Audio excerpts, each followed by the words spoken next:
अस्सलाम वालेकुम दोस्तों, क्या हाल चाल है? सब खैरियत से हैं दोस्तों। जैसा कि आपको पता है कि हमारे चैनल पर ग्राफिक डिज़ाइनिंग का कोर्स चल रहा है, तो जो सबसे पहले हम सॉफ्टवेयर कर रहे हैं वो कोरल ड्रा है। कोरल ड्रा की हमारी ऑलरेडी 2 क्लासेस हो चुकी हैं। आज हमारी कोरल ड्रा की तीसरी क्लास है। देखते हैं हमारी तीसरी क्लास में कौन कौन से टूल्स आ रहे हैं।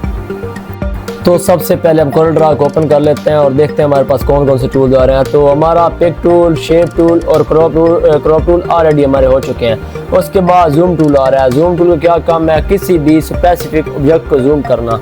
तो अभी हम जूम करके देखते हैं। मैं सबसे पहले कंट्रोल आई के जरिए अपने कंप्यूटर की गैलरी में से कोई चीज़ इंपोर्ट कर लेता हूँ। तो ये एक मैंने इमेज इंपोर्ट कर लिया। तो इसको देखते हैं हमें किस तरह होता है। किसी पोस्ट का जो एक्चुअल साइज होता है, मतलब वो ज़ाहिर होना, शो हो जाना। ये F4 मैंने प्रेस किया है तो सबसे पहले उसका एक्चुअल साइज आ गया। ठीक हो गया। तो अब हम कर रहे हैं जूम टूल। जूम टूल का काम बताया किसी भी स्पेसिफिक ऑब्जेक्ट को जूम करना। मैं अगर F2 प्रेस करता हूँ तो देखते हैं F2 प्रेस करते ही हमारे पास ये एक माइक्रोस्कोप सा बन के आ गया, प्लस का आइकन बन के आ गया। तो अगर मैं ये क्लिक करता हूँ स्क्रीन पर तो देखिए हमारा जूम होते जा रहा है। ये हम क्लिक करते जा रहे हैं तो ये जूम टूल के जरिए हमारा कोई भी ऑब्जेक्ट जूम होते जा रहा है। ठीक हो गया। तो अगर हमने किसी एरिया को क्या कहते हैं सेलेक्ट करना है, जूम करना है, तो हम जूम टूल के जरिए ड्रैग करके ले जाएंगे। जिस एरिया को हम सेलेक्ट करेंगे वो जूम हो जाएगा। इस एरिया को हमने जूम किया तो ये हमारा एरिया जूम हो गया। दोस्तों ये काम है F2 का, जैसे जूम टूल कहते हैं। जूम टूल के बाद हमारे पास एक आ रहा है पान टूल, जिसे पान टूल करते हैं। इसका काम क्या है अभी हम इसको डिस्कस करते हैं। अब इसका क्या काम है, ये मैंने स्क्रीन पे एक सर्कल ड्रा कर लिया है। ठीक हो गया। सबसे पहले हमने एक पिक टूल पढ़ा था। पिक टूल का काम था भी किसी भी ऑब्जेक्ट को सेलेक्ट करना। अगर पिक टूल के जरिए मैं इसे सेलेक्ट करता हूँ तो ये हमारा एक ऑब्जेक्ट सेलेक्ट हो रहा है। अगर हम इसे सेलेक्ट करते हैं तो ये भी हमारा एक ऑब्जेक्ट सेलेक्ट हो रहा है।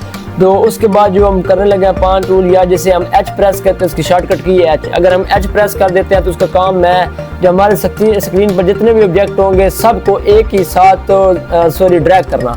अगर मैं पान टूल प्रेस कर लिया तो उसके ज़रिए हमारा ये पूरी स्क्रीन अब देखें रोटेट हो रही है। जिधर हम इसको ड्रैग करते जा रहे हैं ये सारा 1 बाय 1 ड्रैग होता जा रहा है। तो ये आपके सामने जिस तरह देखें, पहले हमारा पिक टूल के जरिए एक ऑब्जेक्ट सेलेक्ट हो रहा था, ये हमारा आप देख सकते हैं पिक टूल के जरिए। लेकिन अगर मैं H प्रेस करता हूँ या पान टूल का यूज़ करता हूँ तो इससे देखते हैं इसके जरिए पूरी स्क्रीन ही रोटेट हो रही है। इस्तेमाल होने वाला पेन टूल है। इसके जरिए हम मॉकअप भी ड्रा कर सकते हैं। मतलब किसी चीज़ पर कोई इमेज लगाना, उसे मॉकअप कहते हैं। तो सबसे पहले हम मॉकअप डिज़ाइनिंग सीखेंगे। पेन टूल के जरिए हम मॉकअप डिज़ाइनिंग किस तरह कर सकते हैं। ठीक है।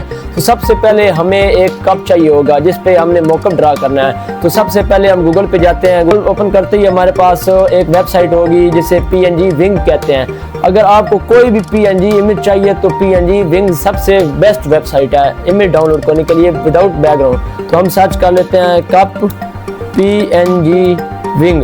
ये मैंने अगर इंटर प्रेस करता हूँ तो हमारे पास ये वेबसाइट आ गई है। और इमेजेस पे क्लिक करते हैं तो हमारे पास PNG बगैर जो बैकग्राउंड की इमेजेस होती हैं हमें मिल जाएंगी। तो हम ये कप डाउनलोड करने की कोशिश करते हैं। अगर विजिट पे क्लिक करते हैं,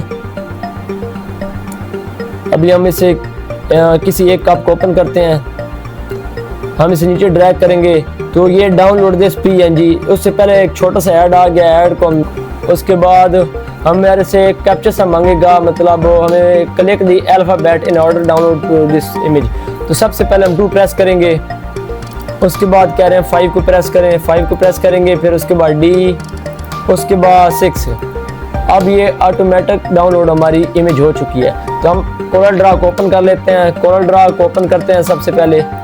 उसके बाद कंट्रोल आई के जरिए जो हमने इमेज डाउनलोड किया उसे इंपोर्ट करते हैं। ये हमारी इमेज का हमारे पास आ गया है। अब जो हम सबसे पहले करने लगे हैं पेन टूल। पेन टूल का काम बताया था भाई किसी भी चीज़ के साथ मौका बना सकते हैं या उस एरिया को सिलेक्ट कर सकते हैं। तो हम इसको सिलेक्ट करते जाएंगे एरिया को। ये आप देख रहे हैं हम इस एरिया लाइन लगा रहे हैं। इस तरह आप सिर्फ लाइन लगाते जाएंगे, ये खुद ब खुद तो एडजस्ट होता जाएगा। जूम कर लेते हैं थोड़ा सा, ये देख रहे हैं आप। उसके बाद हम इससे 1 बाय 1 क्लिक करते जाएंगे।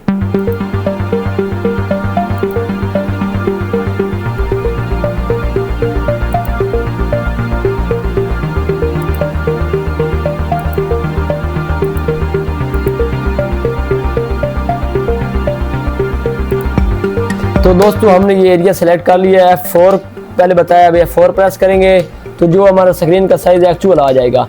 उसके बाद हम इसे क्लिक करेंगे, हमने मॉकअप डिज़ाइनिंग करनी है आज, तो सबसे पहले इधर क्लिक करेंगे। उसके बाद हम जाएंगे इफेक्ट में, इफेक्ट में एक इन्वेलप टूल होगा, इन्वेलप टूल इफेक्ट में जाते ही हमारे पास इन्वेलप टूल आ गया है। Ctrl+F7 इसकी शॉर्टकट की भी है। अगर हम इसे प्रेस करते हैं तो हमारे पास एक बॉक्स ओपन हो जाएगा, ठीक हो गया।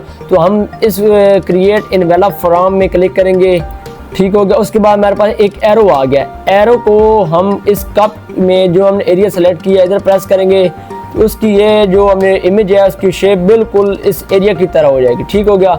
उसके बाद अगर हम इसे करते हैं पावर क्लिप इस एरिया में करेंगे तो खुद ब खुद इसमें एडजस्ट हो जाएगी इमेज।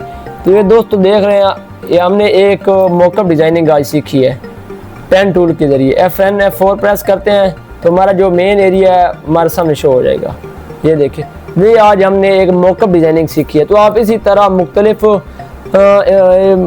मॉकअप डिज़ाइनिंग कर सकते हैं। तो ये तो मैंने जल्दी में ड्रा किया, लेकिन आपने टाइम लगा के बिल्कुल सही तरीके से एडजस्ट करना है। इसी तरह कोड ड्रा के ज़रिए मॉकअप डिज़ाइनिंग होती है, ठीक हो गया। तो दोस्तों ये थी आज की हमारी वीडियो। जैसा कि आपने आज के वीडियो में देखा है कि हमने किस तरह मॉकअप डिज़ाइनिंग किया, ज़ोन टूल का इस्तेमाल पड़ा है। तो अपने इल्म में इजाफे के लिए, मेरी सपोर्ट के लिए मेरे चैनल को सब्सक्राइब करें, बेल आइकन को प्रेस करें, कमेंट करें, कमेंट में अपनी राय का इज़हार ज़रूर कीजिए ताकि मैं इस तरह की वीडियोज़ अपलोड करता रहूँ।